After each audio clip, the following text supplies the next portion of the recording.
Watermelon, தர்பூசணி. ஒரு தர்பூசணி விளையறதுக்கு 3500 லிட்டர் தண்ணி தேவை. ஏன்னா ஒரு தர்பூசணி பழசம் முழுசா புழிஞ்சாலுமே 1.5 லிட்டருக்கு மேல ஜூஸ் வராது. அதுனா விளையறதுக்கு 3500 லிட்டர் தண்ணி வேணும் நீ சொல்லி நிக்கிற. அறிவியல் விஞ்ஞானம் அஞ்ஞானம் தெரிஞ்சவனுக்கு அது தெரியும். ஏன்னா நீ சொல்றது அநியாயமா இல்ல? பிரச்சனைன்றது நம்ம வாழ்க்கையில ரொம்ப சின்ன விஷயம் தாங்க. அத நீங்க இவ்வளவு பெருசா நினைக்கிறீங்க. அத சின்னதா நினைச்சாலுமே வாழ்க்கை ரொம்ப நல்லா இருக்குங்க. நீங்க சொல்றதெல்லாம் சரிங்க. பிரச்சனையே திரும்ப திரும்ப எனக்கு வருது, நான் என்ன பண்றது? அததான்ப்பா சொல்றேன். அதையே ஏன் நினைச்சிட்டு இருக்க? உனக்குள்ள எவ்வளவு விஷயம் இருக்கு, அதை மட்டும் நினைய. ஓகேங்க. ஏங்க உடம்புல இவ்வளோ பார்ட் இருக்கு, இந்த ஒரே ஒருத்தர் தானங்க அடிச்சேன். அதையே யோசிக்கிறீங்க. மற்றெல்லாம் நான் அடிக்கவே இல்லைல்ல, சந்தோஷமா இருக்க வேண்டியது தானே. நீ சொல்றது கரெக்ட் தான்ப்பா.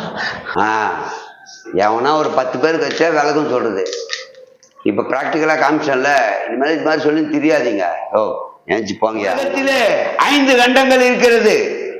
அண்டார்டிகால யாருமே வாழ முடியாது. நான் 1 மாதம் வாழ்ந்தேன். உங்களை ரொம்ப எனக்கு பிடிக்கணும். அப்படியே தம்பி, ஏன் என்ன பிடிக்கும்? ஒரு பொய்ய கூட நீங்க உண்மை மாதிரி சொல்றீங்களா, அது ரொம்ப எனக்கு பிடிக்கணும். இன்னும் நீங்க பேசுறத அவங்க உண்மை நம்புறாங்க, நீங்க நம்புறீங்களா, அத பார்க்கும்போது இன்னும் கொடுமையா இருக்குண்ணே. ஏய் என்ன பேச போற?